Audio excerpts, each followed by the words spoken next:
پوچھتے ہیں کہاں لکھا ہے میلاد منانا؟ ہمارے آقا و مولا صلی اللہ علیہ وسلم کی شان تو اللہ نے قرآن کی آیات میں جا بجا فرمائی ہے۔ کہیں کہا علم نشرح، کہیں والضحیٰ، کہیں کہا واللیل، اور کہیں رب تعالیٰ قسم کھاتا ہے لا اقسم بہذا البلد۔ وہاں پر بیت اللہ بھی ہے، حجر اسود بھی ہے، مقام ابراہیم بھی ہے، صفا مروہ بھی ہے، لیکن رب قسم کس کی کھا رہا ہے؟ محبوب اس شہر کی قسم جہاں تیرے قدم لگی۔ ٹرانس جینڈر قانون جو پاکستان میں عالمی سازش کے تحت لایا گیا اور اس کو پاس کیا گیا، یہ قانون قرآن و سنت کی منافی اور تصادم کرتا ہے اور قرآن و سنت کے خلاف ہے۔ کیسے ہے؟ توجہ فرمائیں۔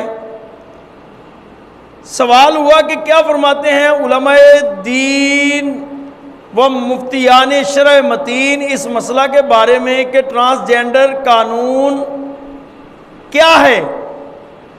کیونکہ سننے میں آ رہا ہے کہ اس قانون کے ذریعے کوئی بھی شخص اپنی جنس یا اپنی جنسی شناخت تبدیل کر سکتا ہے، یعنی کوئی بھی مرد اگر یہ کہے کہ میری جنس شناخت مرد سے عورت لکھ دی جائے تو بغیر کسی میڈیکل ثبوت کے صرف اس کے کہنے پر ادارہ جنس تبدیل کرنے کا پابند ہوگا، جس کے بعد وہ شخص عورت تصور کیا جائے گا اور اس پر تمام قوانین عورتوں کے لاگو ہوں گے، حتیٰ کہ وہ خواتین کے تعلیمی اداروں میں داخلہ لے سکے گا، وہ کسی مرد سے نکاح کر سکے گا، اس کا وراثت میں وہی حق تسلیم کیا جائے گا جو قانونی طور پر کسی عورت کا ہوتا ہے۔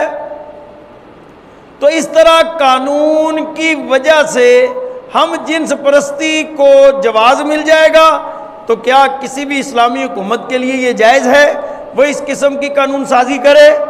سوال آپ نے سنا، اب اس کا جواب سنیں۔ جواب میں مفتیان اعظام اور اہل اسلام کے پیشوا رہنما کیا فرماتے ہیں؟ اس سوال کے جواب میں 3 قسم کی گفتگو کی گئی ہے۔ ٹرانسجینڈر کسے کہتے ہیں؟ اس قانون کے نفاذ پر شرعی طور پر لازم آنے والی خرابیاں کیا ہیں؟ اور تیسری یہ کہ کیا کسی بھی اسلامی حکومت کے لیے اپنے ملک میں ایسا کوئی قانون نافذ کیا جانا چاہیے اور یہ جائز ہے؟ اب آئیے کہ ٹرانسجینڈر کا مطلب یہ ہے، یہ 2 لفظ کا مرکب ہے، ایک ہے ٹرانس اور دوسرا ہے جینڈر۔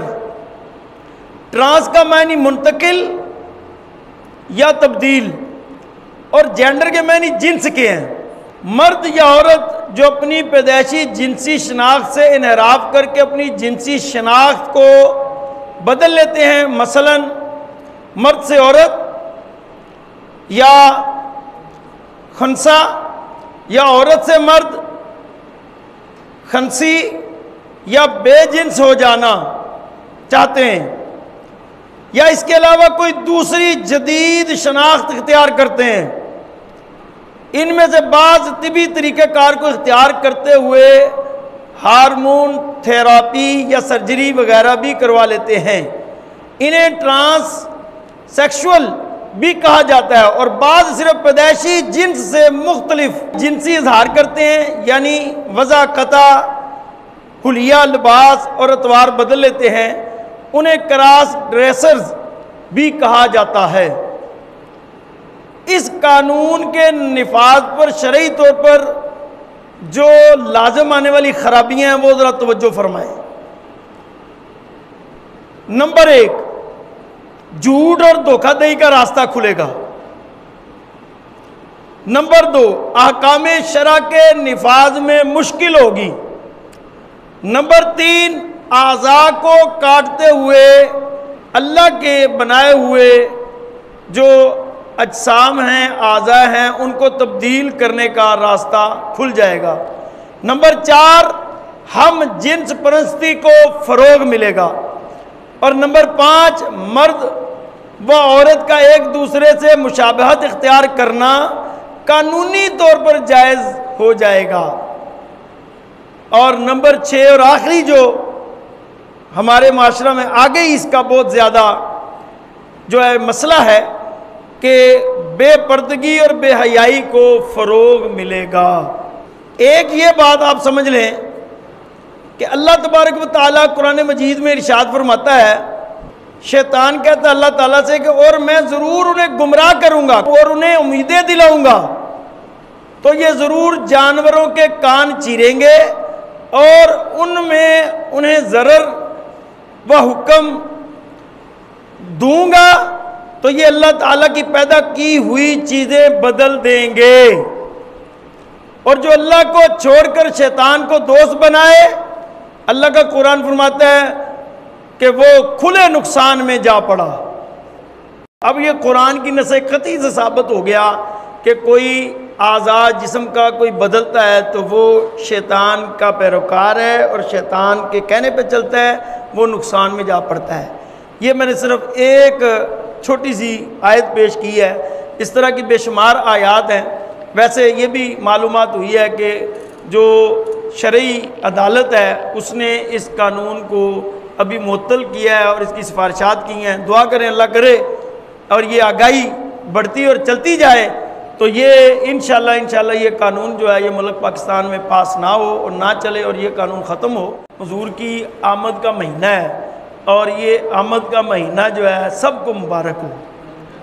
اور حضور کی آمد کیا ہوئی، پوری دنیا میں ایسی روشنی پھیل گئی کہ ہر طرف جو ہے انسان کو اس کی اہمیت مل گئی، عورتوں کو مقام مل گیا، بچیوں کو جو زندہ دفن کر دیتے تھے وہ بچیاں بچنے لگ پڑیں، تو یقیناً آمد مصطفیٰ ہوئی، کفر روانہ ہو گیا اور جس کے حضور ہو گئے اس کا زمانہ ہو گیا۔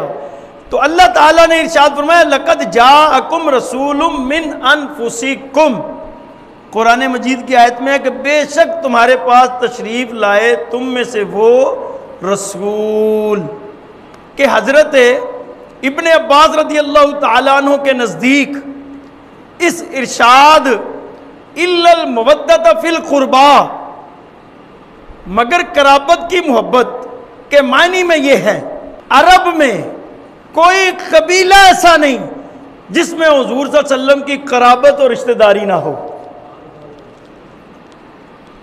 اس کو اور ذرا وسیع کر لیں، حضرت علی المرتضیٰ شیر خدا رضی اللہ تعالیٰ عنہ فرماتے ہیں کہ رسول اللہ صلی اللہ علیہ وسلم نے فرمایا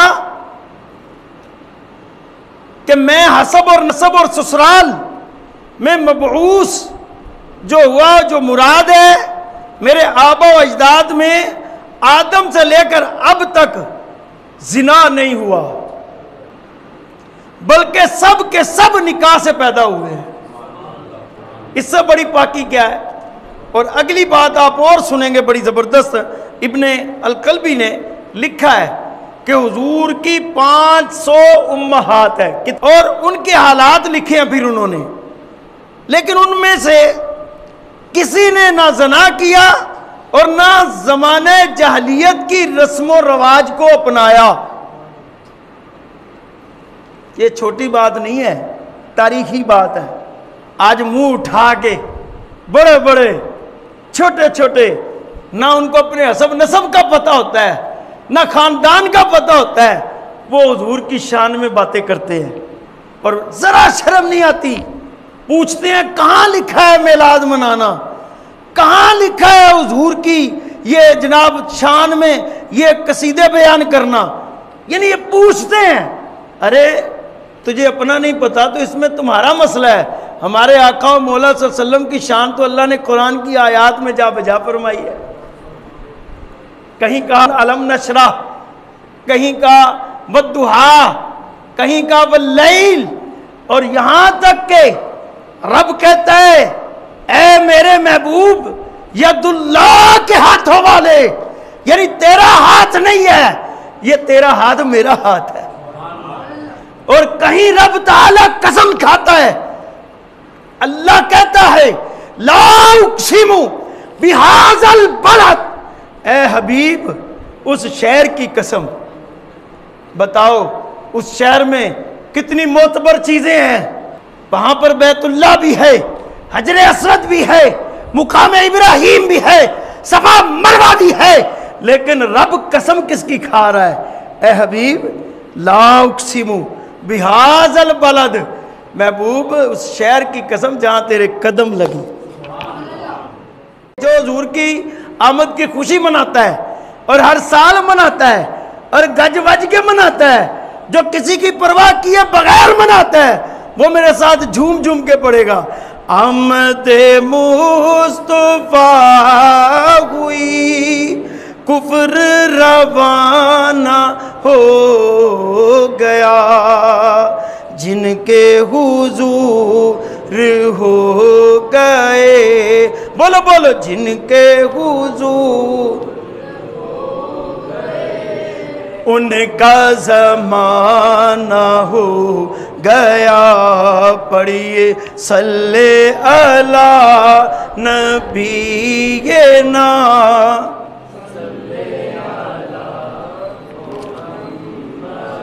اللہ تعالیٰ مجھے آپ سب کو عمل کرنے کی توفیق عطا فرمائے۔